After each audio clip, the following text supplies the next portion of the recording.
मालती अपनी बड़ी बहू दिव्या, बेटा रमेश और छोटे बेटे राकेश के साथ खुशहाल जिंदगी जी रही थी। कुछ दिनों बाद वो काम्या नाम की एक लड़की से उसकी शादी कर देती है, जो कि थोड़ी अमीर और लालची घर से थी। शादी हो जाने के बाद मालती उनकी गृह प्रवेश कर देती है, फिर अपने बहू बेटे की अंगूठी ढूंढने की रस्म करवाती है। इसी समय काम्या अपनी मन ही मन सोचने लगती है, छी छी, ये क्या फालतूगिरी रस्म रिवाज है। और कब्जा तो मैं वैसे ही करके रहूंगी, लेकिन सिर्फ मैं अपने पति के दिल पर नहीं, अपने सास और इस घर पर भी। और जेठानी जी को मैं जल्दी से इस घर से बेघर कर दूंगी। काम्या ये सब अपने मन में सोच ही रही थी तो इसी समय में राकेश अंगूठी ढूंढ लेता है और कहता है, ये मैं जीत गया, मैं जीत गया।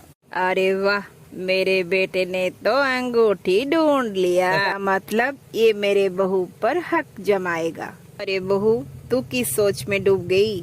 तुझे अंगूठी ढूंढनी चाहिए थी। कोई बात नहीं माँ जी, वो जीते या मैं जीतूं, एक ही बात है। मैं बहुत परेशान हूँ, थक गई हूँ, मुझे अपने कमरे में जाना है। और अब कितनी रस्में बाकी है?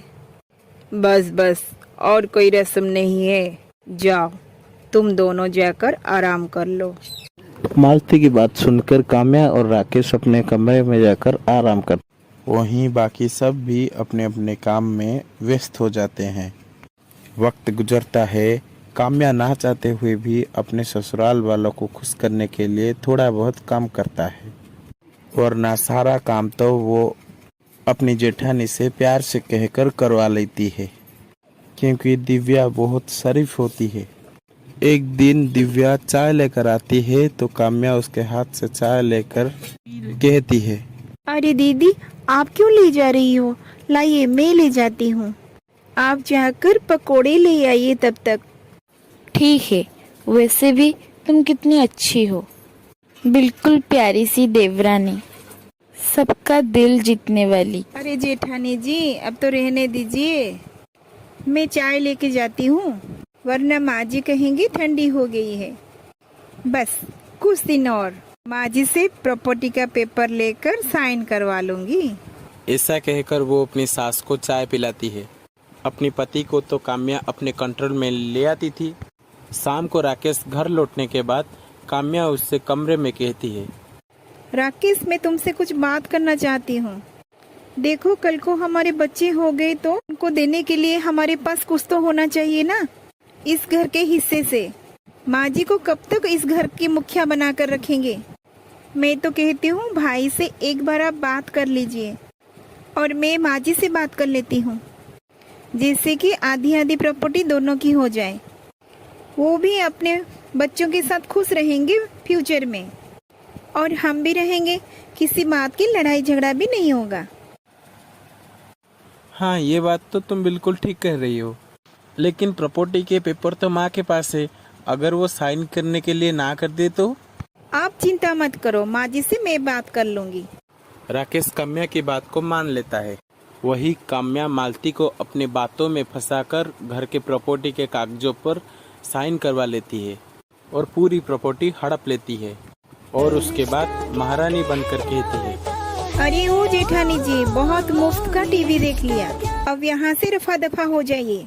चलिए, अपनी बोरियां बिस्तर बांध ले और चली जाइए। अरे काम्या, ये क्या तुम बोलती जा रही हो? ये कैसा मजाक है? भला मुझे ये सब करने की क्या जरूरत है? जरूरत इसलिए है क्योंकि ये सारे घर, ये सारे प्रॉपर्टी अब मेरे नाम पर हो गया है।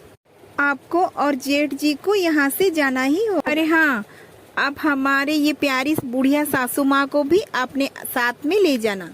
इस घर में सिर्फ मेरा राज चलेगा और मैं रहूंगी। काम्या बहू, ये क्या हरकत है? अपनी जेठानी जी के साथ कोई ऐसा बात करता है क्या? और हम सब ये घर से क्यों जाएं? तुम्हारा राज क्यों चलेगा घर पर? ओहो, कितनी बार कहूँ, इस घर की मालकिन अब मैं ही हूँ। आपने तो सारी प्रॉपर्टी मेरे नाम कर दिए हैं। अब जाओ, भीख मांगो। अब मैं अपने घर में आप सबको रखना नहीं चाहती। आप सबको सुनाई नहीं दे रही है? Just get lost. इन दिनों से अच्छी बहू का एक्टिंग कर करके मैं थक गई हूँ। बहू, तुमने ये अच्छा नहीं किया, तुमने ये मेरे साथ बहुत गलत किया है। धोखे से ये सब हड़प लिया। अपने परिवार को कोई ऐसे निकलता है? सुधर जाओ, नहीं तो बाद में पछताना पड़े। ये बुढ़िया, बकवास बंद करो अपनी। लगता है तुम ऐसे नहीं जाओगी। तभी काम्या अपनी सास और जेठानी को घर से बेघर कर देती है और उनका सामान बांधकर उनके ऊपर फेंक देती है और दरवाजा बंद कर देती है। बड़ी बहू और सास बहुत रोते हैं। दिव्या कॉल करके रमेश को सारी बात बता देता है, जिसके बाद वो परेशानी से भागता हुआ अपने परिवार के पास आता है। हे भगवान, मुझे तो यकीन नहीं हो रहा कि ये सब काम्या ने किया है, और वो भी इतनी चालाकी से। अब हम कहाँ रहेंगे? रमेश, थोड़ा बहुत तो सोचो, हम अब कहाँ गुजारा करेंगे और कहाँ रहेंगे? कुछ पैसे तुम सेव किए होंगे या किसी से उधार मांग लो। हमने कितने काम्या को प्यार दिया और वो हमारे साथ ऐसा किया। कितना खिलौना मजाक किया हमसे। मैं कभी माफ नहीं करूंगी उसे। एक रास्ता है मेरे पास।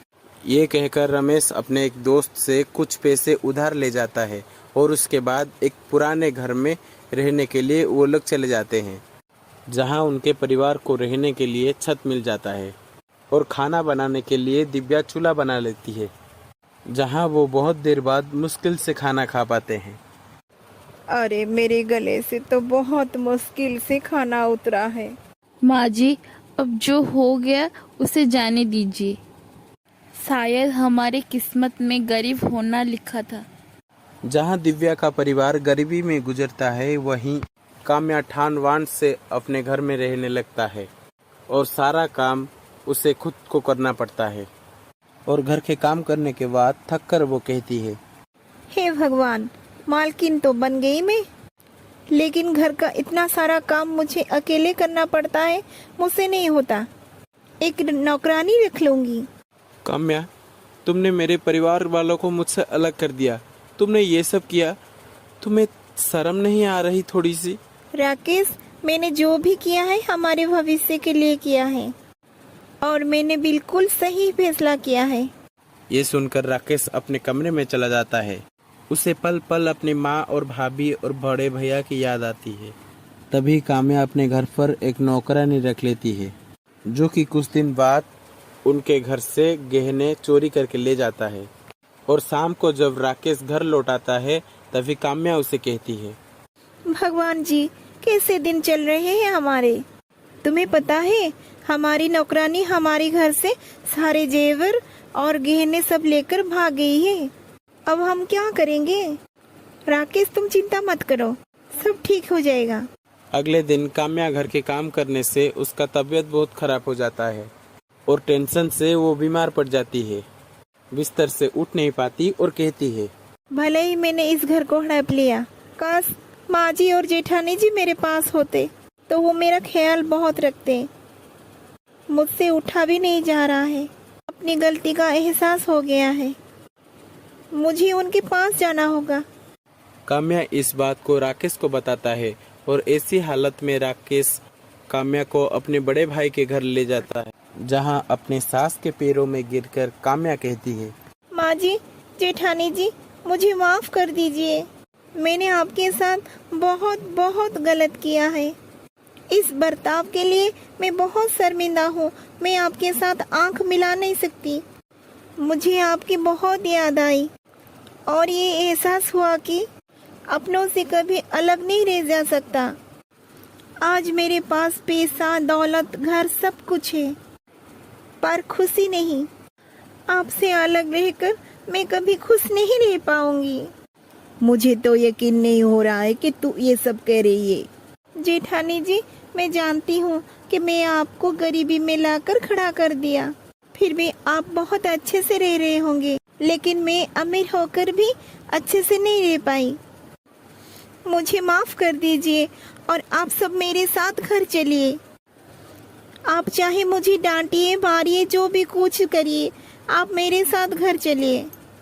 तभी दिव्या उसे उठाकर कहती है, अरे अरे, अब ये सब चीज की कोई जरूरत नहीं है। तुम्हें अपनी गलती का एहसास हो गया है और हमें बुला लिया। फिर से हम एक परिवार होकर रहेंगे। तुम्हारी तबीयत बहुत खराब है, बैठो, मैं तुम्हारे लिए कुछ लाती हूँ।